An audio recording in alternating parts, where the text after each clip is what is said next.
Hello, and this is Conversations with Dr. Stephen Greer. This is Dr. Greer, and I'd like to thank the folks at the World Puja Network for hosting us here every 2 weeks.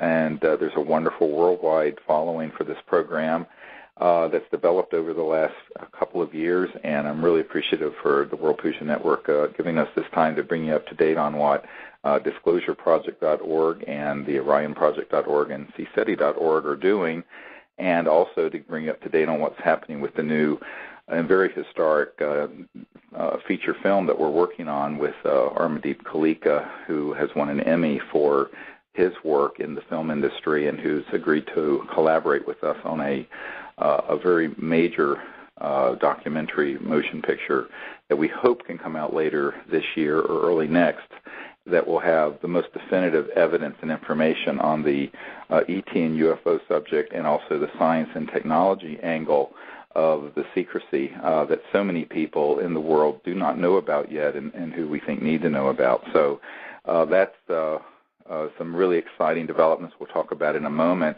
I want to introduce our very, very special guest, Paola Harris, who I've known for many years. And Paola is a researcher in this area, dealing with UFOs and extraterrestrial intelligence. And she hosted me in Rome more than once, and I'm very grateful for that, and has helped us a great deal over the years. She's had experiences that date back, well, you can, I guess, back to the 80s, and certainly in that era, all the way back to Dr. J. Allen Hynek, who headed up the Project Blue Book and then started on his own investigating the UFO issue and concluded that they were very real. And she's done amazing work going all over the world, meeting with military and other figures and interviewing them. And she's going to be working with our film, which you can see more about at sirius.neverendinglight.com, that help us as sort of an associate producer to gather together more of the best evidence and interviews and contacts that can appear in this movie. And so I'm really excited to welcome Paola Harris to the show today. Thank you, Paola. Thank you, Stephen. It's a pleasure to be here with you.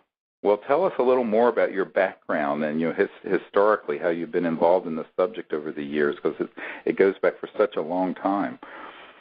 Well, yeah, it was an emotional connection, Stephen. I saw Close Encounters of the Third Kind and had an emotional reaction to it. At the time, I was an English teacher teaching science fiction, actually, and honors literature. And I saw this film, and I saw that Allen Hynek was the consultant with Spielberg, and coincidence, because my life is filled with coincidences, had it that that's how I've done all my work, is a series of serendipity coincidences. And I went to a wedding in Chicago and decided that I would drop by the Center for UFO Studies, and I never thought he'd be there in a million years, but he was. He came around the corner with his pipe, this famous pipe, that cameo that's in the film. He came around the corner and he said, my secretary said you speak Italian. And I said, yes. And he said, would you work with me on all the Italian sightings? And for 6 years, it was a personal relationship with Dr. Hynek and his wife and some of his kids. So I was a personal friend of his. But the most important thing about that, Steve, is that I knew it was real. It was not like, did anybody have to prove it to me, or, do I believe in it? I knew that this was a real phenomenon to be studied. Right. And what's interesting is that his whole journey, where he was basically window dressing for this sham called Project Blue Book in the U.S. Air Force, and went on to, his most controversial moment was his swamp gas incident, where there was this big event that happened in Michigan, and then Gerald Ford, who was congressman for the area, was contacted by a lot of constituents who were outraged because what they had seen was clearly not swamp gas, but he made some off-the-cuff remark about that, and it got him into so much hot water. But ultimately, as he drilled down more and more and more on this issue, he came quite clean on the fact that we're dealing with something very real that was not just a natural meteorological phenomenon, and actually, said as much towards the later years of his life. Yeah, he did. And The thing that I was surprised about him was that he was heavily into meditation and he was heavily into spirituality. To see a scientist do that and also do research. So what he did, he said to me also, he said, Paula, when we're looking at this, never throw out the paranormal, what you consider paranormal. He said, it isn't all nuts and bolts. He said, we're dealing with a very complex situation here, he said, because we live in a dimensional world, and I know, Stephen, you believe in that too, the dimensionality, the time-space, the whole thing, it's all part of it, and you cannot just eliminate it by taking advantage of sightings and that's it, and doing the radar reports and that's it. This is much more complex than that. Well, it's because we live in a multiverse that is transdimensional, and every thinking scientist knows it, and it's not a belief system. There's actually excellent science that's been done on non-locality of awareness, non-locality of consciousness, the work of people like Rupert Sheldrake at Oxford and Dr. John at the Princeton Engineering and Anomalies Research Lab and others that I've worked with. And, the fact that it's not been covered properly in the scientific arena is just because, they're locked into sort of a Newtonian universe that's long been disproven as being all that there is. And it was actually Dr. J. Allen Hynek who coined the term high strangeness because of so many of the kind of phenomena. Now, I don't personally like, and I never use the term paranormal because I just think it's a misnomer, but I do think that when you start talking about actual ET contact, which our cseti.org group has had a great deal of, you're dealing with all kinds of phenomena that's obviously within dimensions that are conscious, astral, thought, electromagnetic phenomenon that would not be predicted by physics, for example, things that are impossible to be done with a linear view of the cosmos that is limited to the speed of light of 186,000 miles per second. And I think that all the scientists that I know that are worth a grain of salt who've looked at this realize that that's what we're dealing with. But, it's not as mysterious as people would hold it out to be. It's just that the science and research that's been done that on things like the conscious quantum hologram, that is, the universe, has simply not been pushed to the forefront of science and the mass media the way it should be, and that we're basically 50 years behind the times. A lot of people think that what we're doing is so futuristic, and I'm going, actually it's not. It's been understood since Walter Russell was tutoring Nikola Tesla on the Universal One and the whole transdimensional nature of reality in the cosmos and the conscious universe, which was over 100 years ago. So if you go back 100 years, this information was at the apex of scientific thinking out there. In fact, it was Erwin Schrödinger who was the father of modern quantum mechanics. It was particle wave theory is what he specialized in, and he was one of the most eminent physicists of the early 20th century and late 19th century. And he's the one who said that the total number of minds in the universe is one. That is, it is a singularity. And that, in fact, conscious awareness is a single state that is then refracting and reflecting within each individual.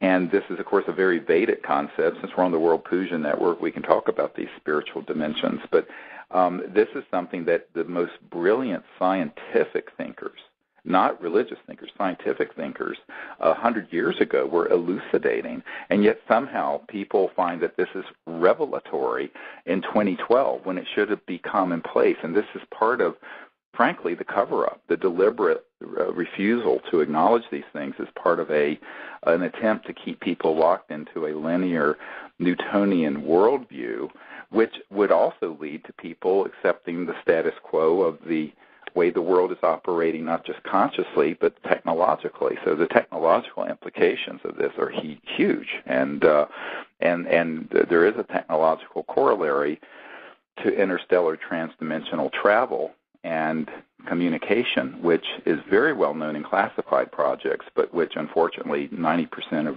UFO studies, people in that era, that really don't ever look at.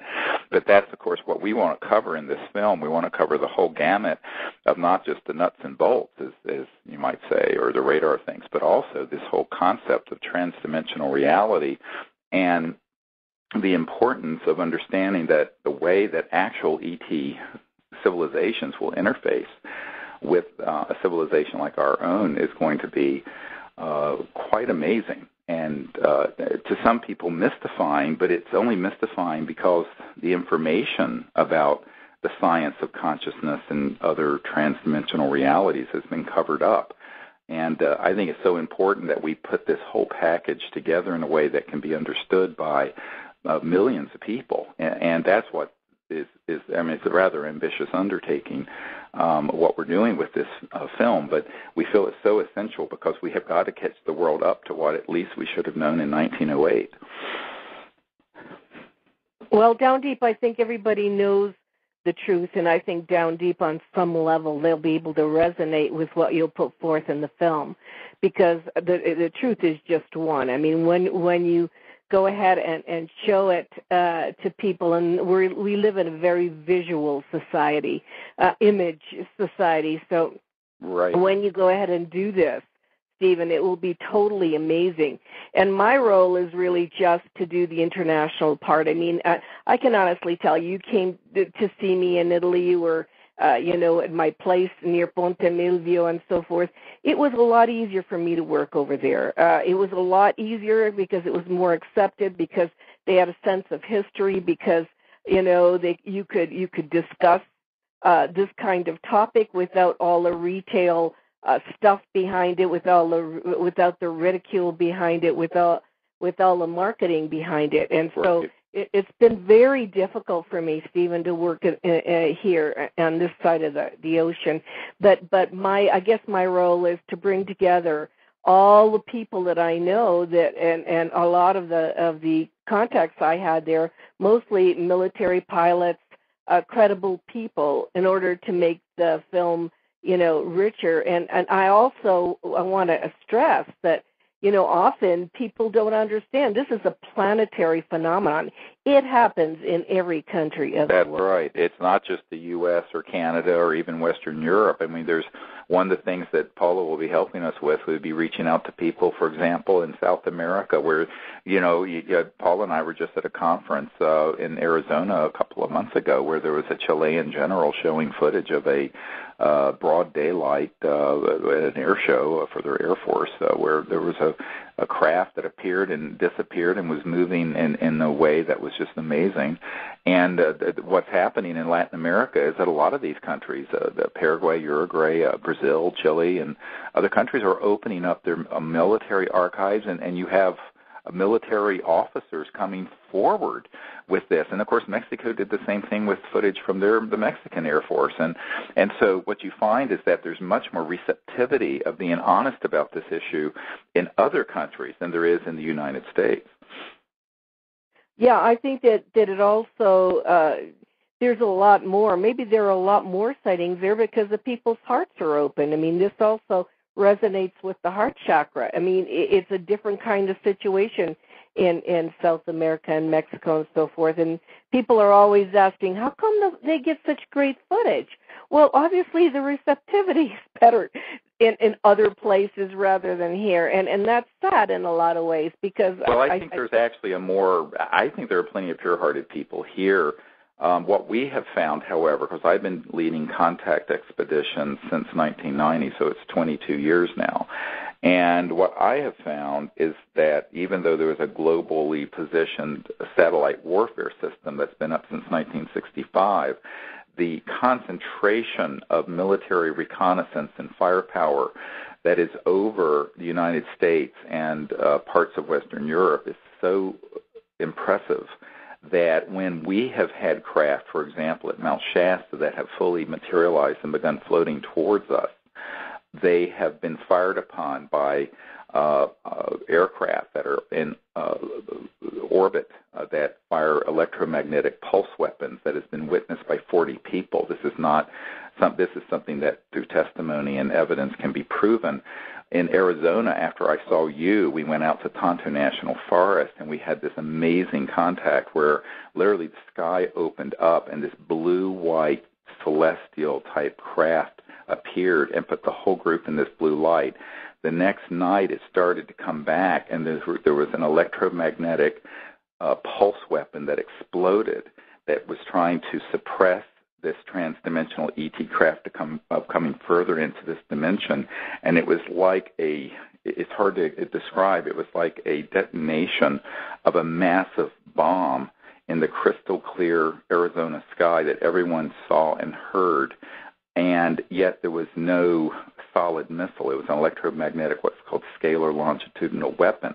So what you have is that over other places, like in Latin America, even though there are satellite and other systems that have tracked and shot down ET craft, we have one of our disclosure witnesses who was on the Peruvian-Bolivian border when back in 1991 an ET craft was shot down and crashed there in the jungle.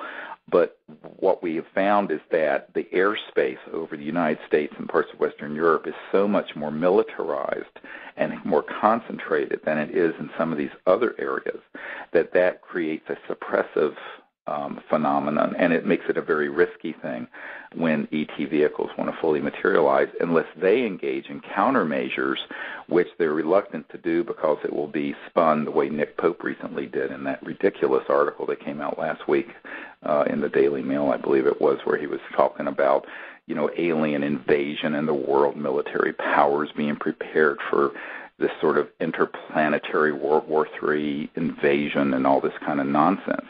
So the ETs are trying to avoid confrontation with primitive societies, and primitive in this case, I'm not talking about the jungles of the Amazon, I'm talking about America and Great Britain, which has a very militaristic approach to the problem. And that's, of course, a very primitive and stupid approach. But that's unfortunately what is the predominant paradigm. And this is, of course, reflected even in the movies. One of the things that we've been dealing with in Hollywood is that in the last 2 years, there's something like 18 different movies that have come out, and $2 billion have been spent on shows like Battle Los Angeles and Battleship and many, many other very xenophobic, alien invasion-themed movies that are indoctrinating the masses of people in a way that I believe is preparatory for them accepting some kind of a threat which is non-existent.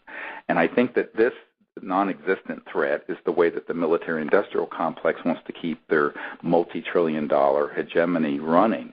And this is really a sad thing. And what you find in these other countries, like in Chile, they're not tied into that agenda the way the United States and Great Britain and some other countries are. And so I think that that is a very good thing, and that's why we want this film to not only to have international scope in terms of photos and videos that Paul is going to help us get, but also these witnesses, because we want the public to realize that this is a global reality and we need to function as a planetary society in a peaceful way with this, rather than it being sort of dominated by a sort of a xenophobic, militaristic, military Anglo-American perspective.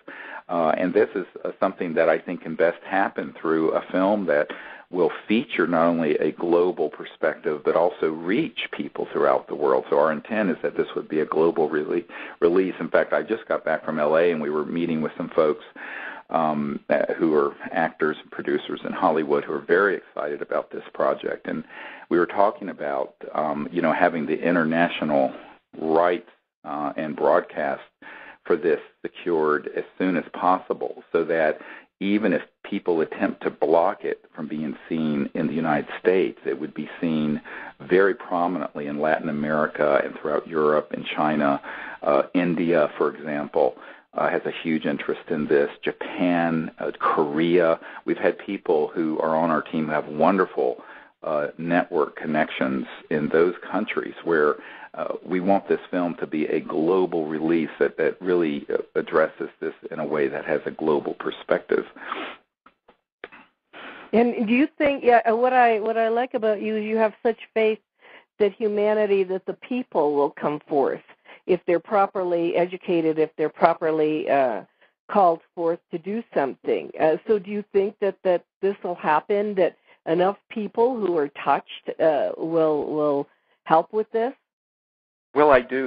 We just through our own little network, well, it's not so little, but I mean, we put out a call just in the last 6 or 7 weeks for funding, and we have already raised $215,000 of the $250,000 we need to get this production done just in 6 or 7 weeks, and this has been without any advertising. We have no paid staff. We have no office. We have nothing, and so the response has just been so amazing.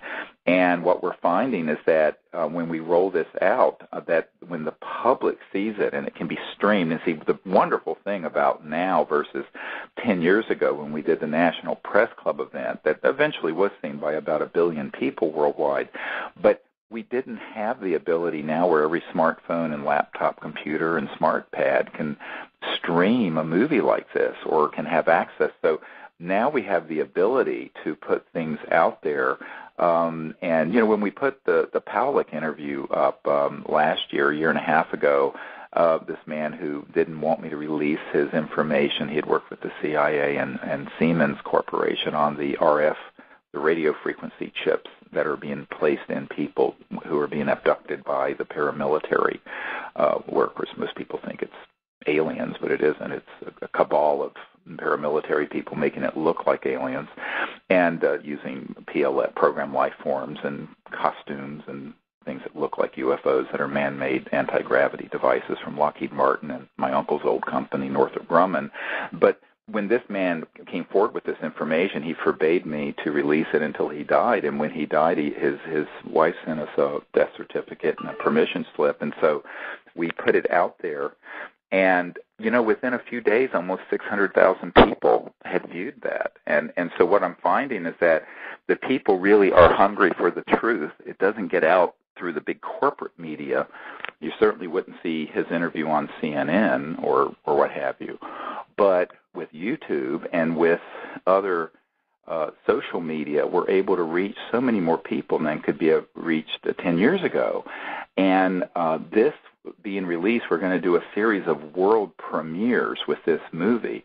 And I think that between that and the networks it can go out through, that we can reach 1 to 2 billion people is our goal. And that was rather ambitious, but I think it's what we have to do in order to educate the public. And I think when the public are educated on the facts and on the full scope of what this means, they will then begin to get behind what needs to happen in terms of the changes in the future, the transformative changes. Because I think most people, they kind of look at it in an epiphenomenal way. They go, well, someone saw a craft there or a being there or had this sort of experience here or there. They don't understand that the secrecy and the spin that's been placed on this subject, both to ridicule it and marginalize it, but also to make it look frightening, is because they want to keep it in a direction that if it does come out, it can be used by the military-industrial complex, as Eisenhower said, for military psychological warfare purposes. And I'm quoting now from a CIA document from 1953. But they also, most people don't understand, even in the UFO subculture, that the secrecy around the issue is that it's a science and technology matter. That when if you look at that film, and you saw it, Paula, that the Chilean general had of that craft in Chile, that's not using Jet A fuel from Exxon, and it's not using a solid rocket booster.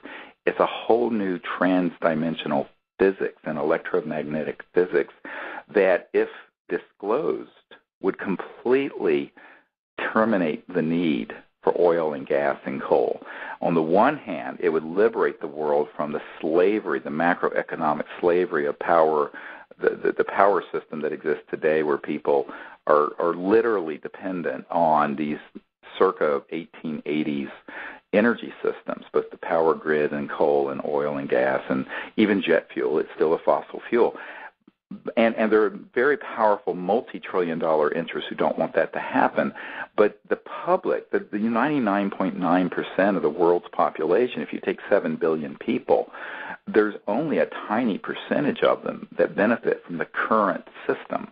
But those are the 200 or 300 corporations and families that have over half the net worth of the world, according to a recent Swiss financial group study. And those folks do not want to see their power diminished. And so this is really about the macroeconomic power in the world and how it has thwarted our evolution into a peaceful and just civilization of abundance, having free energy that isn't polluting, and that could liberate humanity from these huge problems of resource depletion, environmental decay, wars in the Middle East over oil reserves. I mean, China and Vietnam are about to go to blows over the South China Sea and who gets control over the underwater oil rights there.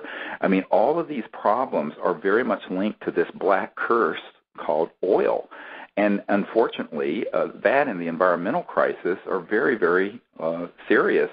And no one has a solution. And what people have to begin to realize as they study this subject in depth is that, you know, when I was briefing years ago, the Clinton CIA director on this, he wasn't interested in seeing the evidence because he knew this was real because he had seen one. He said, why is this being kept secret? And why are they lying to Bill Clinton and me about the programs dealing with this? And I had to tell him, look, you know, if folks like you who would like to see this come out knew about it, and it did come out, and it was acknowledged as real by the powers that be in the government, that would create a situation where the entire global macroeconomic system would be transformed away from a handful of people controlling the whole world to the people controlling their own destinies at the village and local level. And this is a huge issue.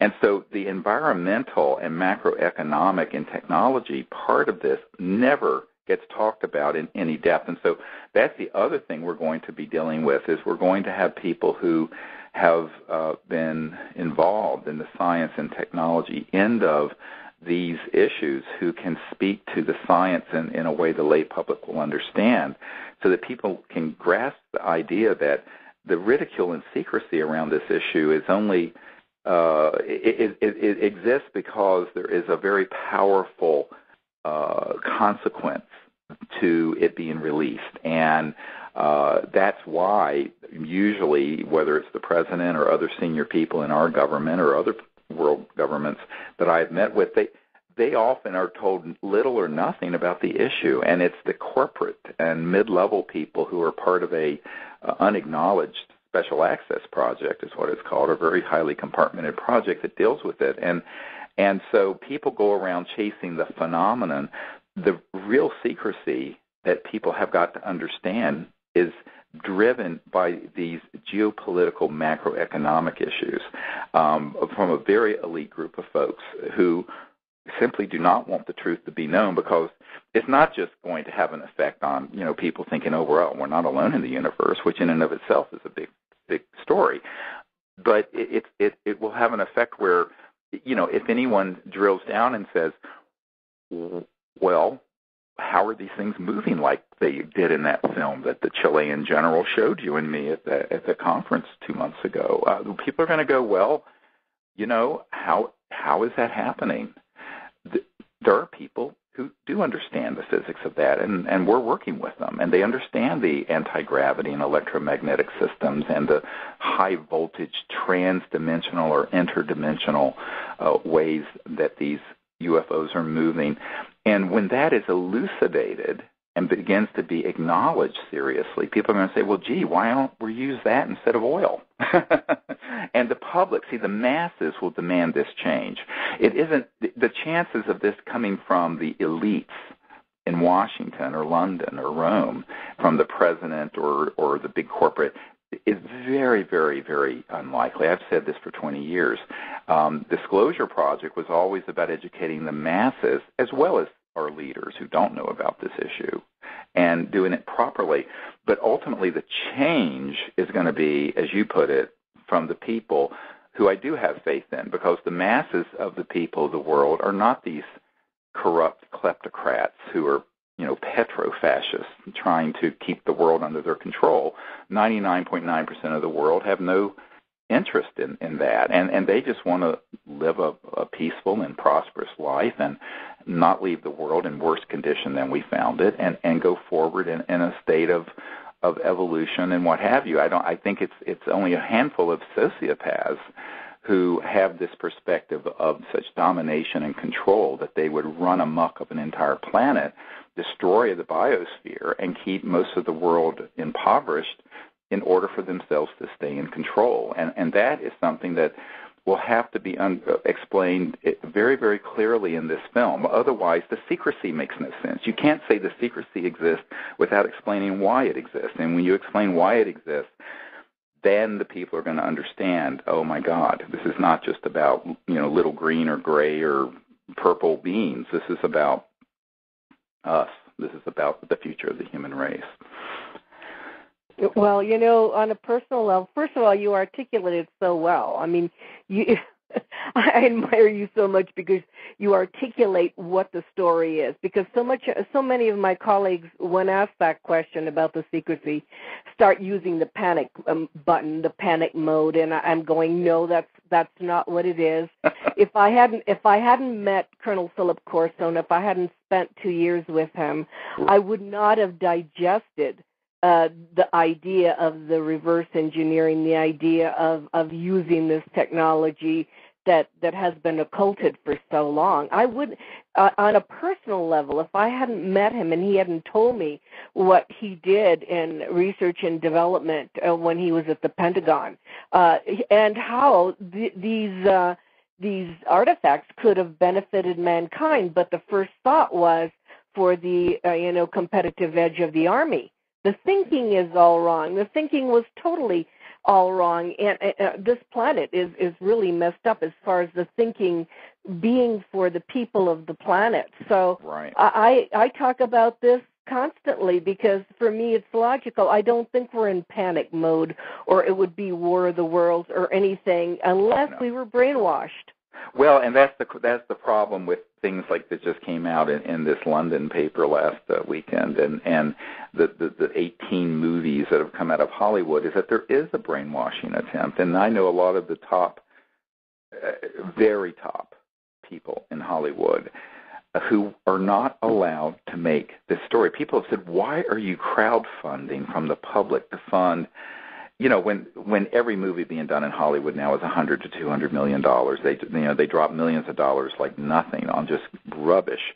I said, because the people who are funding that in these big studios will not reveal the truth about this issue.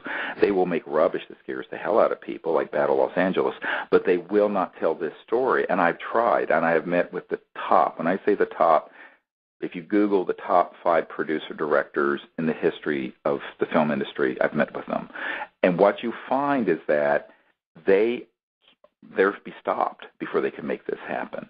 So this is why Armadeep Kalika, Never Ending Light, and his company, and Disclosure Project have teamed up to do this, because we realize that it has to be an independent film. It has to be something where it isn't corrupted by the corporate culture and by big money that ultimately corrupts it. And that is the magic of what we've done. And I have to just say, I want to thank everyone for their enormous support and outpouring of support in the last 6 or 7 weeks, where we've been able to raise $215,000 just from our own networking efforts. And we're well onto our goal of raising $250,000.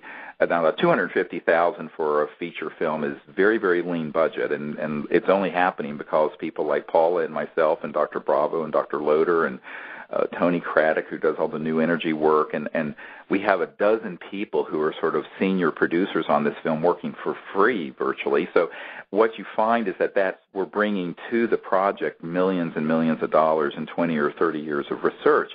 But the thing is that if we said, we're going to hold out until we have a $5 or $50 million or $100 million budget to do the kind of thing that's done every day in Hollywood on these kind of trashy movies, we would be waiting until all of us are dead, because the reality is that the big studio and corporate world won't touch the true story. And that's why it has to be done by we the people. And that's why I've said to people, we're not only the producers, all of us, not just me and Paula and Armadeep Kalika and others, but everyone who's contributing are producers, and everyone will be the distributor, so that when this movie comes out, they can rent their high school auditorium and get the word out and show it to 500 people in every community in the world. It has to be this kind of grassroots effort in order for it to happen, because the large corporate world will absolutely stop this at every stage. And I say this not from any kind of conspiracy theory. It's from having been at meetings with the senior executive producers for ABC News and CNN and people at Disney and at Fox and all these other big, and they'll say, oh, this is so great, and they run it up the flagpole and it gets shot down. And they'll say, oh, no, we can only do a fictional thing, or we can only do something that would scare the hell out of the public. We cannot do something like this. So people have often asked, why did I form my own company to get the books out there? If you go and look at them on Amazon, we have 4 books, Disclosure and my autobiography. And I said, because when this went to HarperCollins and other big book publishers, when they saw what was in it, they said, oh no, we can't publish this. So the truth, if I were to say I was abducted and raped by an ET, I could get a $500,000 advance and it'd be published by HarperCollins. But if you're putting out the truth, you can't get nothing. That's just the way it is. I'm just telling people frankly, as an ER doc, I just talk very directly. You cannot get anything. And in Hollywood, it's like that in spades. So this, we discovered, it would have been very hard to do this 5 years ago. Now it can be done. Not only can it be done through this crowdfunding mechanism that's gotten created, but through the independent world of film distribution. It's gotten more and more decentralized, and the Internet has allowed this to happen in a way that wasn't possible 5 or 10 years ago. So now we're at a point where we can actually do something like this without these choke points of the big corporate media stopping it, and that's what's really exciting. Yeah, I think it is. And also, I was going to ask you, do you feel in any way this is ET driven? Is it time for us to change our worldview? Did we come to the wire here, and have we, grown up to the point where if people were properly educated, we would change this worldview? Yes, I think that, the experiences I've had in the last year clearly indicate the timeline is a short one, and we need to make these changes. And that my own feeling about it is that, there's certain things that can be put off and kick the can down the road, but this can's been kicked down the road as long as it can be, because the secrecy is not only a very dangerous thing, as we have seen from this recent article in England, of how they're trying to spin this into sort of a alien invasion nonsense. But I think that the globe, you look at Gaia, Mother Earth, and the ETs are a lot of the people who've had contact with ETs get this environmental message and get this message about the future. We just cannot have 7 billion people living on Earth the way we were in 1880s using coal. People don't realize that, China and India is industrializing at 10% a year. They have 2.5 billion people. 82% of their electricity is coming from coal. Dirty coal, no scrubbers, nothing. It's just an environmental disaster. In the United States, we're getting the fracking, and in Canada, the tar sands, which is a very dirty way of getting oil. We're living in this primitive, almost Mad Max world of filthy carbon-based energy, when Nikola Tesla and Dirac and other geniuses, T. Townsend Brown, had elucidated anti-gravity and energy from the vacuum of space around us, this sort of trans-dimensional energy field, 50 to 100 years ago. And that this is not only a crime against humanity, it's a crime against our Mother Earth. And this is why the Native American peoples that I've met with are very tied into what they call the Star People and the concept of living in harmony with the earth. And, this issue is directly related to that, because you cannot have a technological civilization living using fossil fuels, but for only a certain limit of time. And I think ideally that era would have closed in the early 1900s. And so we're about 100 years living on borrowed time, living in a sort of a, I don't know how to put this. It's sort of living in a Truman Show, a sort of like the movie. Yeah, I saw the film. Yeah, sort of living in this sort of delusional world where the public have been so misinformed on these basic issues about science, technology, ETs, non-local consciousness, deep spirituality, environmental issues. I mean, all these issues, and I think they're all completely interrelated, and that's what we need to have a really skilled storyteller like Armady Kalika help us do, because, I mean, I have my own skill set, you have your skill set, but I'm not a movie maker. And so we're really excited that somebody who's had the skill in movie making to have won an Emmy would be wanting to do this as an independent, relatively low-budget film. And so, it's really exciting. And I do think the ETs very much want to see this happen, because we've had so many coincidental and serendipity sort of events happen over the last year that have made this come about so quickly. Well, let me share a story with you that is in my new book, UFOs, How Do You Speak to a Ball of Light. I had heard that Marconi had a student or a partner, and when I was in Italy, Marconi's daughter came up to me after I finished doing a lecture, and he was a contemporary of Tesla. And so I did go to Imola, the city in northern Italy where this man was. He was now 93 years old. And I walked into his studio or his workshop, and I looked at the walls, and there were these beautiful portraits of what I thought were people from India. They had light around them. They had beautiful robes. And I said to him, "Oh, you've been to India. What beautiful portraits." And he turned around to me, and he said, "No," he said, "those people are not from India. They are the star people," he said, "and Marconi and I met them." And I said, "You met, were they, I said, flesh and blood people?" He said, "Yes, they were," he said, and they helped us with a lot of our inventions at the time. And he said, "And I want to show you one." And he showed me how he had harnessed the sun, this machine that actually dissipated clouds. And he explained to me that they had warned him, and they had warned Marconi, that unless we did something more natural with our resources, and this man was using the sun for energy, that the Earth was in trouble. Now, after that, I began doing some research, Stephen, and I found out that the Vatican was who sponsored Marconi in a lot of his experiments. And so then I realized that all good, intentions sometimes have to be subsidized, and that's where that went. But I was in total shock, and the story of Pierluigi Ghina is in my new book, with his picture, with some of his inventions, and I was just blown out of the water. What year was that when they had that? 1939. Yeah, so that period between the late 1800s and the early part of the 20th century keeps coming up as a time when there were such great openings in consciousness dealing with these advanced concepts in science and physics. And because, these civilizations have been around for a long time. And, I was part of the Ancient Alien series on the History Channel, and as you look at some of that, it's clear that, whether it's the Vimanas in the Vedic literature or the Nazca lines or Machu Picchu or what have you, there has been contact, and so we've been part of a cosmic society for thousands and maybe many thousands of years.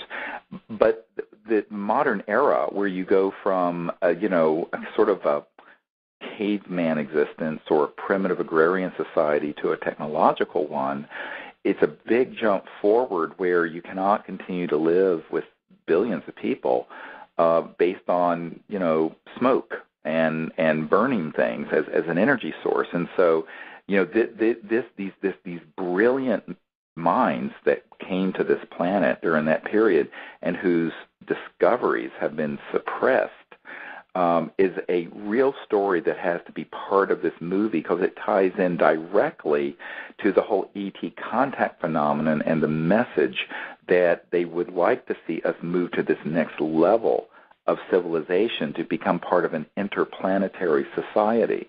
And that, in the next few hundred years, I predict every planet in the cosmos will be united in an interplanetary society. And that's quick. I mean, that's in less than 1,000 years. So I think that in order for that to happen, however, there are some fundamental changes that have to occur on this planet, which most people passively think that somehow it's going to be from the top down, like trickle-down change. It doesn't. It happens from the people up. And so, I've said for about 20 years, if the people will lead, the leaders will follow. That basically it's the people who have to lead the charge in this. And so the responsibility ultimately is with the people. And most of the time people say, oh, well, when is Obama going to do this? And I said, no, you don't get it. We have to do it. And then it will become an inevitability. And when it becomes an inevitability, then and only then do the power elites step in and say, oh, yes, of course. So I think that, leadership really needs to come from the people, and particularly on something like this, because you're dealing with such a transformation in the power of the world. Because if you look at how the world runs, the petrodollar system, the macroeconomic system, it's so tied into the science and technology end of the secrecy of the subject. And that's something that most people do not think about when they think of the UFO subject. They just think of, they think of abductions and aliens and sort of frivolity, frankly, and it's sort of a fantasy-prone subject.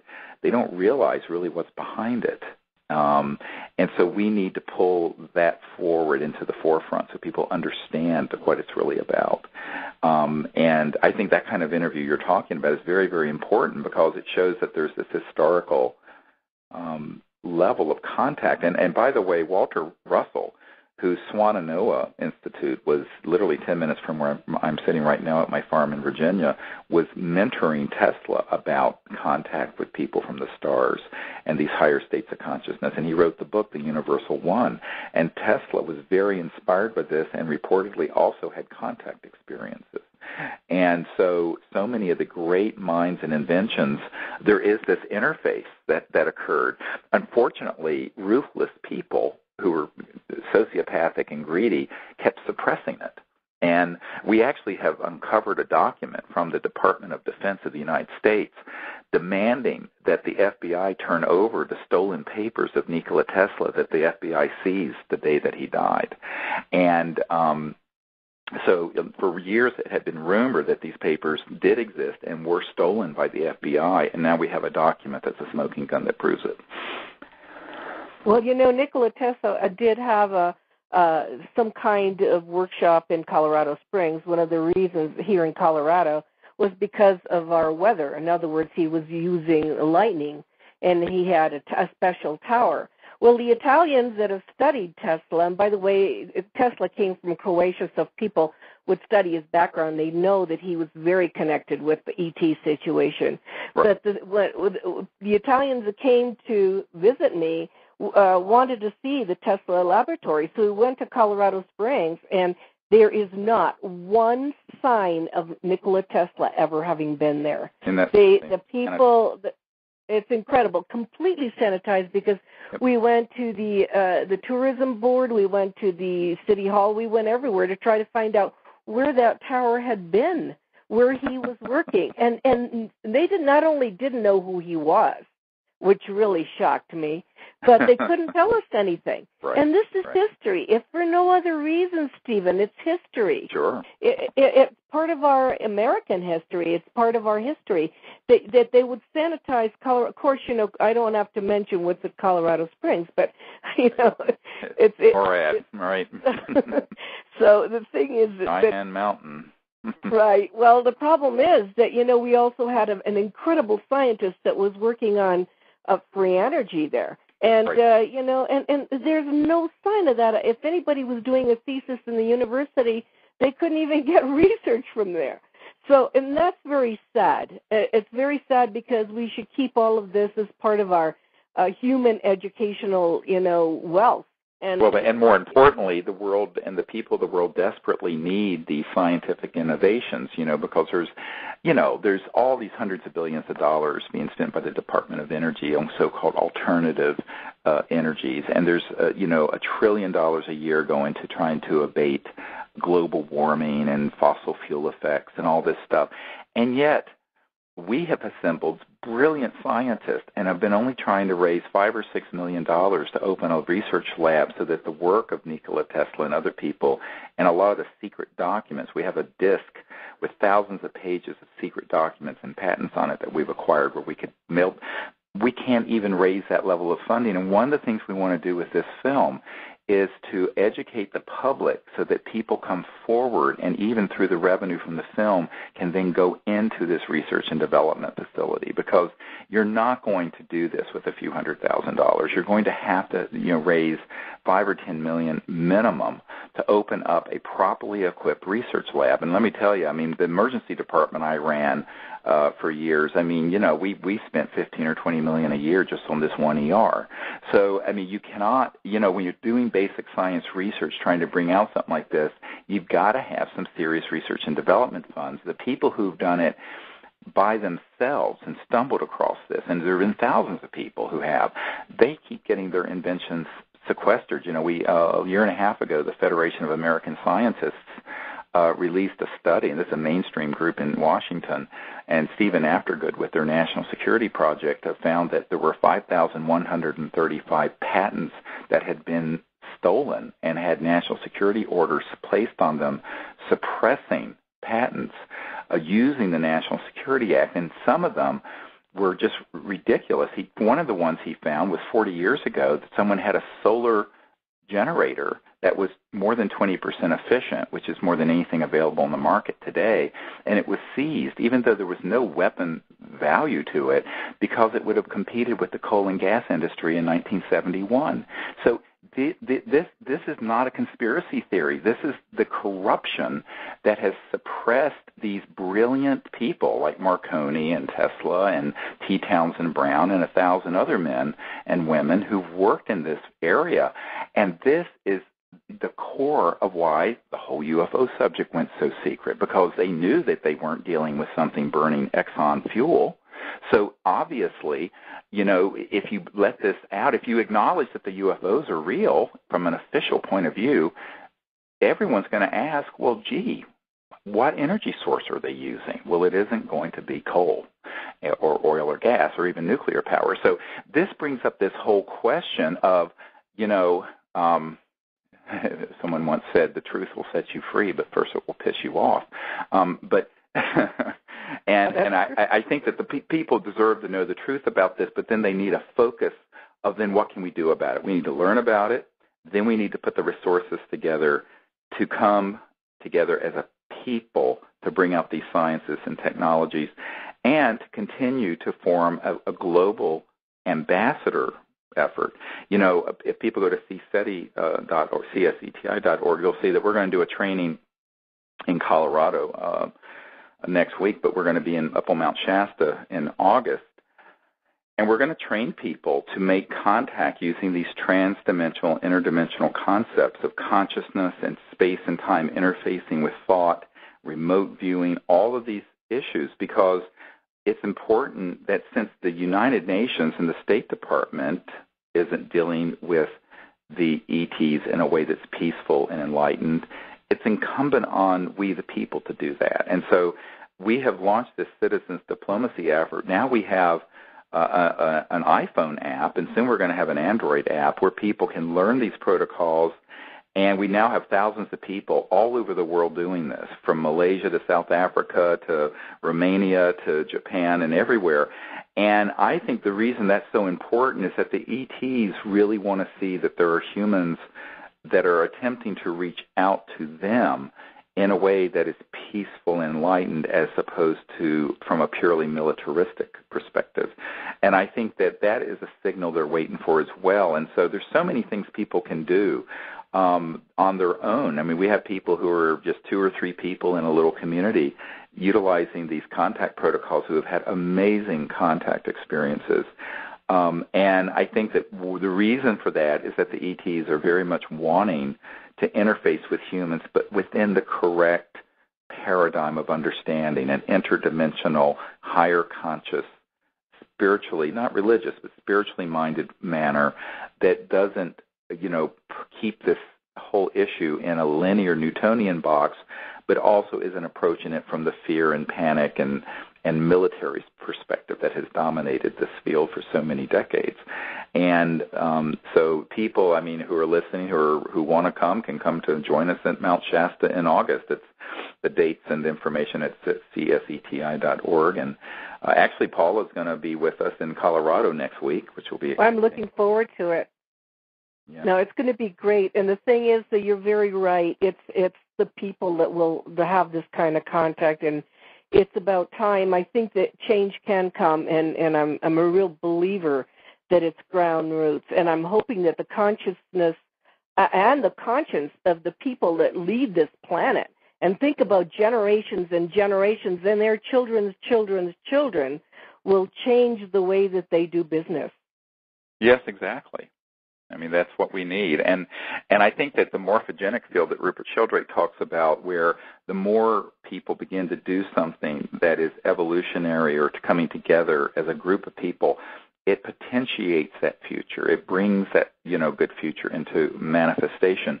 And that's really important. And so I think too often we've been convinced, because we tend to be passive in front of our computers and televisions, that, just to not do anything. And I think that people need to realize that we can come together and bring the truth out through this film. We can come together and bring these science and technologies out. We can come together and be the ambassadors from the children of Earth to these other star systems. We can do that. We don't have to wait for Hillary Clinton and Barack Obama or Putin or the UN Secretary General to give us permission. We just need to do it. And I think that's been the message I've gotten since I founded CSETI and the Disclosure Project in 1990. And what I found is that people really are ready for that. People really are ready to step into that light and into that action and self-empowerment. And that's the only way change really happens, if you think about it, in the history of the human race. It is how it happens. The American Revolution didn't happen because King George wanted it to happen. Yeah. There were a bunch of ragtag people and others who got together, and including my mother's ancestors, and said, we're going to fight for liberty and freedom and a new civilization here in America. So, every change that's happened, not that it has to be armed, it can be peaceful, but it has to happen by people coming together, and that's why it's so important for people to do that. And not only the CE5 contact protocols, but this film that we're working on really is. The people are funding it, and as I've said, the people are going to end up being the distributors and the people who are going to be running their own little film projectors in high school auditoria around the world. I see this as being a very grassroots effort, and I think that's the best way for it to happen, really. No, I agree with you 100%, and thank you for taking it on. Oh, well, as we say, someone's got to do it, and so thank you for helping. One of the things that, I think to go into more detail, Paula's has such fantastic, really, I think better than I have, contacts with various research people and groups involved with this subject for 30 years all around the world, that, that's why I reached out to Paola Harris to help us identify the best photographs, videotapes, other foreign military and witnesses through different networks around the world. First of all, I'm too busy running this whole thing, but Paula has such sterling contacts all over the world and has collected so many great contacts and networked for decades doing this, and that's why it's so important and I'm very grateful that Paula's agreed to help us with that, because it's a huge undertaking, and we're doing this, as everyone knows, on a very, very limited budget, but thankfully Paula's been willing to help us with it, and over the next couple months we're going to march into the studio of this filmmaker, the best of the best of the best of the best, and that's what will be in this film. Yeah. Well, thank you, Stephen. Thank you for the opportunity, because that's the real reason I work. It's for the education of the general public. It's for our kids. It's for the ETs. It's for us getting out of the planet and getting into the cosmic neighborhood, exactly. Which we should definitely be. That's where we should be at this point. That's where I want to be, and we're all walking this road together. And as soon as we show as a people we can make this change and become a peaceful and mature and civilized society that's not devouring our own planet and murdering each other over oil or whatever, the cosmos, people are going to be stunned at how quickly the cosmos flings open its arms and embraces us. But we have some growing up to do. We have some changes. We have to take care of some things here on Earth, and only the children of Earth can do that. So that's what this is really about.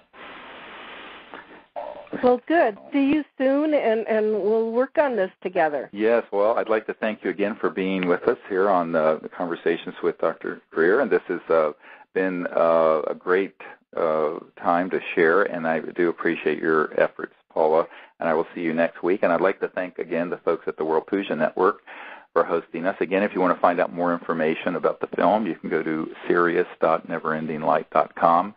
And the disclosureproject.org site has a lot of information about the military and intelligence witnesses.